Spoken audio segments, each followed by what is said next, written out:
Yung magandang araw muli mga Koragon. Ngayong araw na ito ipapakita ko naman sa inyo ang ating parlina. Kung ano itsura ng ating parlina at ipapakita ko sa inyo pagkapintura. Ito na mga Koragon, ipapakita ko sa inyo kung ano yung itsura ng parlina. Ito mga Koragon yung tinatawag na parlina. Ganito itsura niya. Bali nakaliter C siya. Yan ang itsura ng ating parlina. May black din dito. Yan mga Koragon, bali kagabi pinunturan ito, in-overtimean. Kasi kakabit nga ngayon. Ikakabit to dun sa ginawa natin na trusses sa taas na I-beam. Dun to ikakabit dyan sa trusses na yan. Dyan ikakabit yan. Ito naman Koragon. Bali na sa 35 piraso. Ayan. Andun pa yung iba. Pinipinturahan. Kaso din natapos. Bali pininturahan na muna itong sa harap. Tapos babalik ta rin yan para dito sa siding. Papinturahan din yan. Bali mga Koragon, ang tips ko sa inyo kung anong ginagamit na pampintura nito, ito po panoorin nyo. Sana wag nyo i-skip kasi mahalaga to sa mga nagpipintura ng bakal sa hindi pa nakakaalam kung anong pampintura sa bakal. Ayan mga Koragon, ito yung ating pintura sa bakal, pang primer. Pag bibili kayo sa tindahan ng pampintura ng pang bakal, ang hanapin nyo po ay epoxy primer. Epoxy primer, tapos ang kasama po nito, ito po, epoxy catalyst. Tapos, siyempre, paghahaloan po yan ng ito, acrylic thinner. Yan tatlo po yan yung nagsasama-sama sa pagpintura. Ang paghalo po niyan, hindi po lahat inuubos. Titingnan nyo lang kung tama na sa lapot. At huwag nyo uubusin dahil alamin din nyo kung gaano karami yung inyong pipinturahan para hindi masayang yung ating mga pintura. Ayan po yung itsura ng ng epoxy catalyst. Yan yung itsura nya. Ayan. Yan po.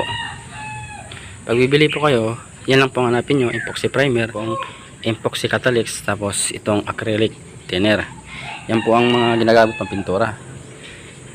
Yan mga Koragon, maya maya lang itatas na naman to at ikakabit na sa ating I-beam para magkaroon ng trusses ng buo para next week bububungan na namin. Yan mga Koragon, nilagay na natin parlina. Ayan na. Ito yung sinasabi ko na pinaka-stopper nya. Yan. Pinaka-stopper nya to, at hindi na to magagalaw. Kahit anong gawin nyo, hindi na yan magagalaw. Bali dito, nilagay natin yung parlina. Ayan na, nakalagay na. Dito hindi pa nilalagay kasi nabutan ng oras kaya di na namin nilagay. Ngayon dito, kung napansin nyo, yung mga tansi. Itong mga tansi na to, ito yung binubutasan. Yan. Binubutasan yan para magbanding-banding lahat ng mga siparling para hindi umaalog-alog o gumalaw pag nilagyan natin ng bubong. Yan, para magtibay siya, may ilalagay tayo dito na bakal sa loob. Punta doon. Yan yung magbabanding-banding lahat, kaya lahat yan yung mga tansi. Ito pa sa kabila, mayroon pa doon. Yan. Bali ito, in-spot pa lang na. Hindi pa namin to totaling full width. Dahil dito, ito, spot pa lang. Ayan. Pag nakabit na lahat ng mga siparling, papulwidin na namin yan. Ayan. Yung mga Koragon, pansin nyo. Nag-guhit din kami dyan. Gumuhit din kami dito. Pag ganun. Dahil dito, maglalagay kami ng angular para tumibay pa. Kasi masyadong naka long distance pa yung nasa 80 pa yung space niya, kaya maglagay kami doon ng angular para pag inapakan matibay, hindi gumalaw.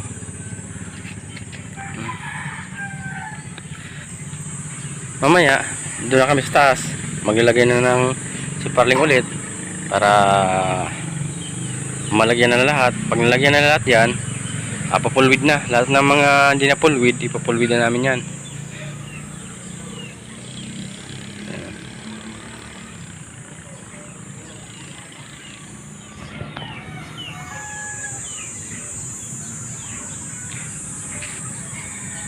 Bali, andun pa yung ano, doon pa yung ibang siparling, di pa nilalagay kasi nga tig-pulwid namin yung dugtungan. Dito sa taas, ipulwid namin yung pinakalugtungan ng kantuhan. Ayun, papakita ko sa inyo kung ano yung ilalagay dito na bakal, kung anong klase yun. Ayun mga Kuragon, papakita ko sa inyo. Ito yung sinasabi ko, nilalagay natin dyan sa binutasan sa parlina. Kasi malaking bagay ito mga Kuragon, na lagyan natin ng bakal sa mga loob ng parlina, sa mga lugtungan para tumibay ng gusto at hindi gumalaw. Dahil pag ginapakan kasi yan, medyo gumagalaw-galaw, baka di tayo makapag-apak ng maayos, maksidente pa. Kaya kailangan